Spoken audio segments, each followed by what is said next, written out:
تمامیت ارضی د افغانستان امنیت دوی هم احترام ولري. هیچا ته به موږ اجازه ورنکو چې د دوی خاوره زموږ په خلاف باندې استعمال سي. نن زموږ سرحدات محفوظ دي، موږ قوي فوج لرو، موږ قوي مجاهدین لرو، موږ هغه مجاهدین لرو چې تازه د امریکا او د ناټو له شکسته رابرګشته سوي د خپلو بارکو ته راغلي دي. دا فوج اوس هم حاضر دی چې 20 کاله نور هم د دې ملک د دفاع دپاره وجنګېږي، خپلې وینې ورکړي. موږ داسې قهرمان مجاهدین لرو، داسې قهرمان ملت لرو. موږ په دې ملت په دې مجاهدینو باندې افتخار کوو. الله پاک دې زموږ دا مجاهدین تل راته ژوندي لري. خدای دې دوی همیشه د دوی شملې لوړې لري. محترم ورونو، د دې په خاطر چې ګرمي ده زیات دغه نه سي، دغه نن پروژه یو ډېره مبارکه پروژه ده او زه په دې ډېر خوشحاله یم. هغه خپل احساسات حتی نسم کولی چې څنګه اظهار کړم چې د اسلامي امارت د واکمنۍ په وخت کې داسې یو ستره پروژه چې هغه 100 میګاواټه برق دی، نوې فاز افتتاح کیږي او د افغانستان د خلکو کورونه چې دا ډېر وخت تیاره وو باندې دې به رڼا کیږي. الله پاک دې زمونږ د ټولو افغانانو کورونه را رڼا کړي.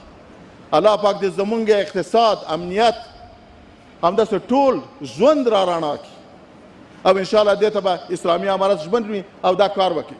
نو زه د دې مبارکي ټول ملت ته، بالخصوص د هلمند مجاهد او قهرمان ولس ته او همدارنګه له خپلو هغه ترکي ورونو نه جناب سفیر صاحب چې دلته موجود دی د ترکیې او د 78 ساختماني شرکت له رئیس نه، معاون نه او د دوی له هر فرد نه، هغه اتباع او کارګر، حتی هغه ماشین او بلډوزر چې چلوي، له هغو ډریورانو نه هم موږ تشکر او مننه کوو چې له موږ سره په دې برخه کې تخنیکي مرسته او همکاري کړې ده. او انشاءالله موږ په آینده کې هم کوشش کوو چې د ترکیې ورونو له تجاربو، د دوی له تخنیکي مرستو نه استفاده وکړو. په نورو پروژو کې لکه مخکې چې بزرګانو ورته اشاره وکړه، د دوی نه استفاده وکړو او د دوی په همکارۍ باندې د خپل وطن سره ورغو جوړې کړو. نو ورونو، الله پاک دې تاسو ټولو ته اجر درکړي. خدای دې ډېر ښه در سره وکړي چې نن رښتیا هم په دغه محفل اگر که ډېر خوږ محفل دی، دروند محفل دی، ګرمي هم د تاسو ټول راغلی.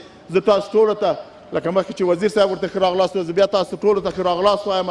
الله پاک دې زموږ وطن را جوړ کړي، ژوندی دې وي د افغانستان اسلامي امارت، راپانده دې د افغانستان د اسلامي امارت سپین بیرغ او ژوندي دې وي، د تل دې وي زموږ او د ترکیې د مسلمان دوه ملکونو ورونو دوستي او انډیوالي چې سره روانه ده او خدای دې نور هم سره مضبوطه کړي او خدای دې زموږ د وطن راته آباد کړي.